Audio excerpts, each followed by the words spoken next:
ಎಲ್ಲರಿಗೂ ನಮಸ್ಕಾರ. ನಾನು ನಿಮ್ಮ ರಘುರಾಮ್ ಮಾತಾಡ್ತಾ ಇದ್ದೀನಿ. ಇವತ್ತು ಮಾರ್ಚ್ 17 ಪವರ್ ಸ್ಟಾರ್ ಪ್ರೀತಿಯ ಅಪ್ಪು ಸರ್ ಅವರ ಜನ್ಮದಿನ.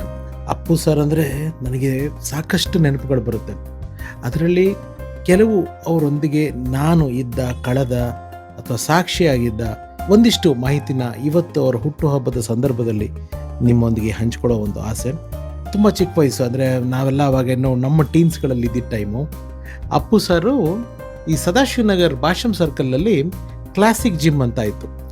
ಅಲ್ಲಿ ಅಪ್ಪು ಸರ್ ವರ್ಕೌಟ್ ಮಾಡೋಕ್ಕೆ ಬರೋರು. ಆವಾಗ ನಮಗೆ ಅಣ್ಣವ್ರ ಮಗ ಅಪ್ಪು ಸರ್ ಅವಾಗ ಚೈಲ್ಡ್ ಆರ್ಟಿಸ್ಟಾಗಿ ಆ್ಯಕ್ಟ್ ಮಾಡಿದರು, ನ್ಯಾಷನಲ್ ಅವಾರ್ಡ್ ತೊಗೊಂಡಿದ್ರು, ಎಲ್ಲ ಗೊತ್ತು ನಮಗೆ. ಈ ಸಿನಿಮಾ ಅಂದರೆ ತುಂಬ ಹುಚ್ಚು. ಅವರು ಅರ್ಲಿ ಮಾರ್ನಿಂಗ್ ಬರೋರು. ನಾವು ಜನರಲಿ ಆವಾಗ ಬೇಗ ಎದ್ದೇಳೋ ಅಭ್ಯಾಸ ಇರಲಿಲ್ಲ. ಬಟ್ ಅಪ್ಪು ಅವರ ಟೈಮಿಗೆ ಬರ್ತಾರೆ ಅಂತ ನಾನು ಕೂಡ ಅದೇ ಟೈಮ್ಗೆ ಹೋಗಿ ಅಲ್ಲಿ ಮೊದಲು ನಾನು ಅಪ್ಪು ಅವ್ರನ್ನ ನೋಡಿದಂಥ ನೆನಪು. ಅದಾದಮೇಲೆ ನಾವು ಈ ಇಂಡಸ್ಟ್ರಿಗೆ ಬಂದ್ವಿ. ನನ್ನ ಜೋಗಿ ಚಿತ್ರದ ಪಾತ್ರನ ನೋಡಿ, ಆ ಯೋಗೀಶನ ಪಾತ್ರನ ನೋಡಿ ಅಪ್ಪು ಸರ್ ನನಗೆ ಫೋನ್ ಮಾಡಿ ಮನೆಗೆ ಕರೆಸ್ಕೊಂಡು ಒಂದು ಹಗ್ ಮಾಡಿ ಚೆನ್ನಾಗಿ ಮಾಡಿದೆ ಅಂಥೇಳಿ ಅವರ ಅಜಯ್ ಸಿನಿಮಾದಲ್ಲೂ ನಡ್ಸೋಕ್ಕೆ ನನಗೊಂದು ಅವಕಾಶ ಸಿಕ್ತು. ಅಜಯ್ ಚಿತ್ರದ shooting experience mind blowing. Hyderabad ಅದೇ ದೊಡ್ಡದು ಮಾಡ್ಬೋದು ನಾನು. ಬಟ್ ಅದರಲ್ಲಿ ಕೆಲವು ನಾನು ಆಯ್ದು ಹೇಳಬೇಕು ಅಂತಂದರೆ ರಾಕ್ಲೈನ್ ಸಂಸ್ಥೆ, ರಾಕ್ಲೈನ್ ಪ್ರೊಡಕ್ಷನ್ಸ್ ಅವರ ಚಿತ್ರ ಅಜಯ್, ಹುಬ್ಳಿ ಧಾರವಾಡಲ್ಲಿ ಕೆಲವು ಪೋರ್ಷನ್ ಶೂಟ್ ಆಗಬೇಕಾಗಿತ್ತು. ರಾಕ್ಲೈನ್ ಪ್ರೊಡಕ್ಷನ್ ಅಂದರೆ ಅದು ಅದ್ಭುತ. ಅದು ಟ್ರೀಟ್ಮೆಂಟು, ಪೇಮೆಂಟು ಎಲ್ಲದರಲ್ಲೂ ತುಂಬ ಚೆನ್ನಾಗಿ ನೋಡ್ಕೊಂಡ್ರೆ. ಒಂದು ಒಳ್ಳೆಯ ಹೋಟ್ಲಲ್ಲಿ, ಅಲ್ಲಿ if I am not wrong Swathi ಅನ್ನೋ ಒಂದು ಹೋಟ್ಲಲ್ಲಿ ನನಗೆ ಅಕಾಮಿಡೇಷನ್ ಮಾಡಿಕೊಟ್ಟಿದ್ರು. ಅಪ್ಪು ಸರ್ ಫೋನ್ ಮಾಡಿದ್ರು, ರಘು ಎಲ್ಲಿದೆಯಾ? ಸರ್ ಈ ಹೋಟ್ಲಲ್ಲಿದ್ದೀನಿ. ಸರಿ, ಟೇಕ್ ಯುವರ್ ಬ್ಯಾಗ್ಸ್ ಆ್ಯಂಡ್ ನವೀನಿಗೆ ಬಂದ್ಬಿಡು. ಆವತ್ತಿನ ದಿವಸದಲ್ಲಿ ನವೀನ್ ಅನ್ನೋದು ಅದು ತುಂಬ ದೊಡ್ಡ ಹೋಟ್ಲು, ಒಂದು ಪಂಚತಾರ ಹೋಟ್ಲ್ ಅಂದರೆ ತಪ್ಪಾಗಲ್ಲ. ಸ್ವಲ್ಪ ಧಾರವಾಡಕ್ಕೆ ಹೋಗೋ ರೂಟಲ್ಲಿತ್ತು. ಅಲ್ಲಿಗೆ ಬಂದ್ಬಿಡು. ಸರ್ ಇಲ್ಲ, I am okay here, no come here ಅಂತ ಹೇಳಿದ್ರು. ಅಪ್ಪು ಸರ್ಗೆ ಒಂದು ಕಾಟೇಜ್ ಕೊಟ್ಟಿದ್ದು. ನೀವು ನಂಬಲ್ಲ ಸ್ನೇಹಿತರೆ, ನಾನು ಯಾರೂ ಅಲ್ಲ, ನಾನೊಬ್ಬ ಸಣ್ಣ ಕಲಾವಿದ. ನನಗೆ ಅಪ್ಪು ಸರ್ ಅವರು ಪ್ರೊಡಕ್ಷನ್ ಅವ್ರಿಗೆ ಬರ್ಡನ್ ಆಗೋದು ಬೇಡ ಅಂದ್ಬಿಟ್ಟು ಅವರ ಸ್ವಂತ ಪಾಕೆಟ್ನಲ್ಲಿ ಅವರ ಕಾಟೇಜ್ ಪಕ್ಕನೇ ನನ್ನ ಒಬ್ಬನಿಗೆ ಒಂದು ಕಾಟೇಜ್ ರೂಮ್ ಮಾಡಿಕೊಟ್ರು. ಫ್ರೆಶ್ ಆಗ್ಬಿಡು, 1 ಅವರು ನಾ ವಿಲ್ ಟೇಕ್ ಯು ಔಟ್ ಅಂತಂದರು. ಏನು ಅಂತ ಗೊತ್ತಿಲ್ಲ. ನೋಡಿದ್ರೆ ಸಿದ್ಧಾರೂಢ ಮಠಕ್ಕೆ ಕರ್ಕೊಂಡೋದು. ಆವಾಗ ನನಗೆ ಅಪ್ಪು ಸರ್ ಹೇಳಿದ್ರು, ನಮ್ಮ ಫ್ಯಾಮ್ಲಿನಲ್ಲಿ ಯಾರೇ ಬರಲಿ, ಅದು ಶಿವಣ್ಣ, ರಾಘಣ್ಣ, ನಾವು ನಾನಾಗಲಿ ಯಾರೇ ಬರಲಿ, ಹುಬ್ಳಿಗೆ ಬಂದರೆ ಫಸ್ಟ್ ನಾವು ಸಿದ್ಧಾರೂಢ ಮಠಕ್ಕೆ ಹೋಗಿ ದರ್ಶನ ತೊಗೋತೀವಿ. ಯಾಕೆಂತಂದರೆ ಅಪ್ಪಾಜಿ ಹೇಳಿರೋದು, ನೀವು ಯಾವಾಗ ಹುಬ್ಳಿಗೆ ಹೋದ್ರು ಇಲ್ಲಿ ಹೋಗಿ ದರ್ಶನ ತೊಗೊಳ್ಳಿ ಅಂತ. ಯಾಕೆಂತಂದರೆ ಅವ್ವ ಅಂದರೆ ಅಪ್ಪಾಜಿ ಅವರ ತಾಯಿ, ಅಣ್ಣವರು ಆ್ಯಕ್ಟ್ ಮಾಡಬೇಕು ಅಂತ ಮಡ್ರಾಸು ಅಲ್ಲಿ ಇಲ್ಲಿ ಅಂತ ಅವಕಾಶಗಳಿಗೆ ಹುಡುಕೊಂಡು ಹೋದಾಗ ಸಿದ್ಧಾರೂಢ ಮಠದಲ್ಲಿ ಅವರು ಆಶ್ರಯ ತೊಗೊಂಡಿದ್ರಂತೆ. ನಮ್ಮ ಅವ್ವನಿಗೆ ಅನ್ನ ಹಾಕಿದ ಜಾಗ. ಸೊ ಆ ಜಾಗದ ಮೇಲೆ ನಮ್ಗೆ ಯಾವತ್ತೂ ಋಣ ಇದೆ ಅಂತ ಮಕ್ಕಳಿಗೆ ಯಾವಾಗಲೂ ಅಣ್ಣವ್ರು ಹೇಳೋದಂತೆ. ಸೊ ಸಿದ್ಧಾರೂಢ ಮಠ ಫಸ್ಟ್ ಟೈಮ್ ನಾನು ಲೈಫಲ್ಲಿ ಹೋಗಿದ್ದು. ಅಲ್ಲಿ ಹೋಗಿ ಸಿದ್ಧಾರೂಢರ ದರ್ಶನ ಆಯಿತು. ಆ್ಯಂಡ್ ಅಪ್ಪು ಸರ್ ನಿಮಗೆಲ್ಲ ಗೊತ್ತಿರೋ ಹಾಗೆ ತುಂಬ ಫುಡ್ಡಿ. ಅವ್ರಿಗೆ ಊಟ ತಿಂಡಿ ಅಂದರೆ ಅಷ್ಟೊಂದು ಇಷ್ಟ ಅವ್ರಿಗೆ. ಅವರು ಅಲ್ಲಿ ದುರ್ಗದ ಬೈಲು ಅಂತ ಈ ಹುಬ್ಬಳ್ಳಿನಲ್ಲಿದೆ, ಹುಬ್ಬಳ್ಳಿ ಜನತೆಗೆ ತುಂಬ ಚೆನ್ನಾಗಿ ಗೊತ್ತಿರುತ್ತೆ. ಅಲ್ಲಿ ಈ food street, local food street, ಗಾಡಿಗಳು, ಎಲ್ಲ ಥರದ ತಿಂಡಿ ತಿನಿಸುಗಳು ಸಿಗುವಂಥ ಜಾಗ.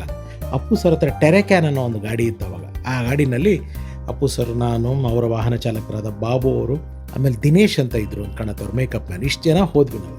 ಅಪ್ಪು ಸರ್ ಇಳಿಯೋಕ್ಕಾಗೋದಿಲ್ಲ, ನನ್ನನ್ನು ಇಳಿಬೇಡ ಅಂದರು ಅಪ್ಪು ಸರ್ ನಾನು ತೊಗೊಂಬರ್ತಿದ್ದೆ. ಇಲ್ಲ ಬೇಡ, ಜೋಗಿಲಿ ನಿನ್ನೂ ಗುರುತಿಡಿತಾರಮ್ಮ, ಹುಬ್ಳಿ ಮಂದಿ ಅಂತಂದರೆ ಕಲಾವಿದರು ಅಂದರೆ ತುಂಬ ಇಷ್ಟ, ಗುರುತಿಡಿತಾರೆ, ಬೇಡ ನಿನ್ನನ್ನು ಗುರುತಿಡಿದ್ರೆ ಸುಮ್ಮನೆ ಪ್ರಾಬ್ಲಮ್ ಆಗುತ್ತೆ ಅಂತ ಪಾಪ ಅಪ್ಪು ಸರ್ ಸ್ಟಾಫೇ ಹೋಗಿ ತೊಗೊಂಡು ಬಂದರು. ಅಲ್ಲಿ ದೋಸೆ, ನನಗೆಲ್ಲ ವೆಜಿಟೇರಿಯನ್ಸ್ ಎಲ್ಲ ಏನೇನು ಬೇಕು ಅಂತೆಲ್ಲ ಅವರೇ ಸ್ಪೆಷಲ್ ಆಗಿರೋದು ಆರ್ಡ್ರ್ ಮಾಡಿ ಅಪ್ಪು ಸರ್ ತಂದು ತಿನ್ನಿಸಿದ್ರು. ರಾತ್ರಿ ಹಾಗೆ ರೂಮಲ್ಲಿ ಅವ್ರ ಕಾಟೇಜ್ ಪಕ್ಕನೇ ಇದ್ರಿಂದ ಅಲ್ಲೇ ಮಾತಾಡ್ಕೊಂಡು ಬೆಳಗ್ಗೆ ಒಟ್ಟಿಗೆ ಶೂಟಿಂಗ್ ಹೋಗೋಣ ಅಂತ ಹೇಳಿದ್ರು. ಓಕೆ ಅಪ್ಪು ಸರ್ ಅಂತಂದೆ. ಬೆಳಗ್ಗೆಯಿಂದ ಅವತ್ತಿನ ದಿವಸ ನೆಕ್ಸ್ಟ್ ಡೇ ಮಾರ್ನಿಂಗು ಈ ರಾಣಿ ಚೆನ್ನಮ್ಮ ಸರ್ಕಲ್ ಹತ್ರ ಏನೋ ಶಾರ್ಟ್ ತೆಗಿಬೇಕಾಗಿತ್ತು. ಅದ್ರ ಎದುರುಗಡೆ, ಹುಬ್ಳಿ ಬಸ್ ಸ್ಟ್ಯಾಂಡ್ ಎದುರುಗಡೆನೆ ಹೋಟೆಲ್ ಅಯೋಧ್ಯ ಅಂತ ಇದೆ. ಅಲ್ಲಿ ಕೇಸರಿ ಬಾತು ಇವತ್ತಿಗೂ ಅಷ್ಟು ತುಂಬ ಫೇಮಸ್ಸು. ಒಳ್ಳೆ ಸತ್ಯನಾರಾಯಣ ಸ್ವಾಮಿ ಪ್ರಸಾದ ಇದ್ದಂಗೆ ಇರುತ್ತದು. ಆ ಹೋಟ್ಲಲ್ಲಿ ನಾವೆಲ್ಲ ಇದ್ವಿ. ಅಂದರೆ ಅವಾಗೆಲ್ಲ ಕ್ಯಾರವನ್ ಕಲ್ಚರ್ ಎಲ್ಲ ಇರಲಿಲ್ಲ, ಅಷ್ಟೊಂದು ಇರಲಿಲ್ಲ. ಅಪ್ಪು ಸರ್ ಆ ಹೋಟ್ಲೊಳಗಡೆ ಇದ್ದರು, ಯಾಕೆಂದರೆ ಆಚೆ ಕಡೆ ಕ್ರೌಡ್ ತುಂಬ ಇದಾಗುತ್ತೆ ಅಂತ. ನನಗೆ ಕೇಸರಿ ಬಾತ್ ತಿನ್ನು ಅಂತೆಲ್ಲ ಹೇಳ್ತಾ ಇದ್ದಾರೆ. ನನಗೆ ಇಲ್ಲ ಅಪ್ಪು ಸರ್ ಬೇಡ. ಯಾಕೆ? ಇಲ್ಲ ಸ್ಟಮಕ್ ಅಪ್ಸೆಟ್ ಆಗಿದೆ ನನಗೆ, ಬೇಡ.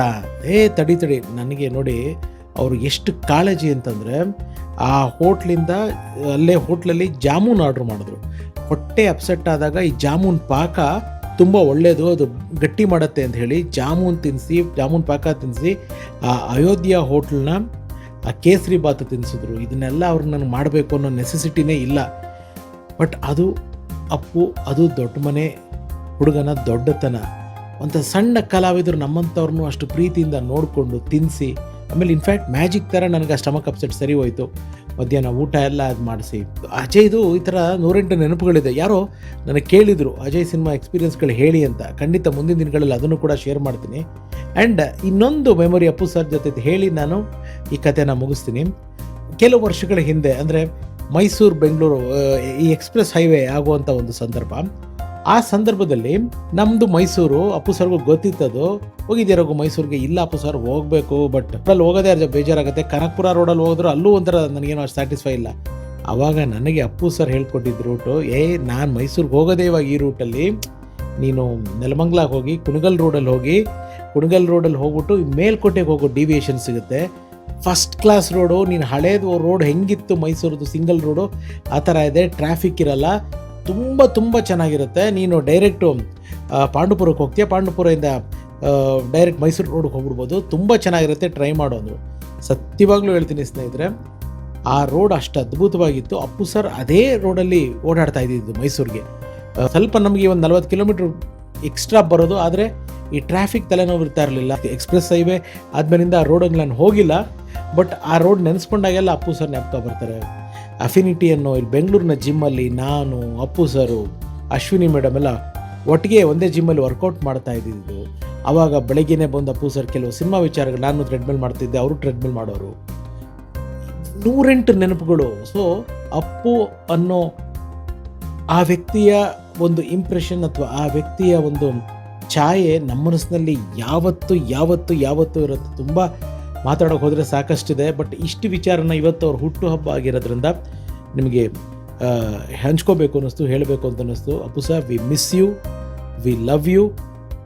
ನಾನು ಯಾವಾಗಲೂ ಹೇಳ್ತಾ ಇರ್ತೀನಿ, ಈಗಲೂ ಅದೇ ಹೇಳ್ತೀನಿ, ಪ್ರತಿಯೊಂದು ಮಗುವಿನ ನಗುವಲ್ಲೂ ನಮ್ಮ ಅಪ್ಪು ಸರ್ ಇನ್ನೂ ಜೀವಂತವಾಗಿದ್ದಾರೆ. ಏಕೆಂದರೆ ಮಕ್ಕಳ ನಗು ಎಷ್ಟು ನಿಷ್ಕಲ್ಮಶನೋ ನಮ್ಮ ಅಪ್ಪು ಸರ್ ಅವ್ರ ನಗುನು ಕೂಡ ಅಷ್ಟೇ ನಿಷ್ಕಲ್ಮಶ. We love you Appu sir, we love you, we love you, we love you.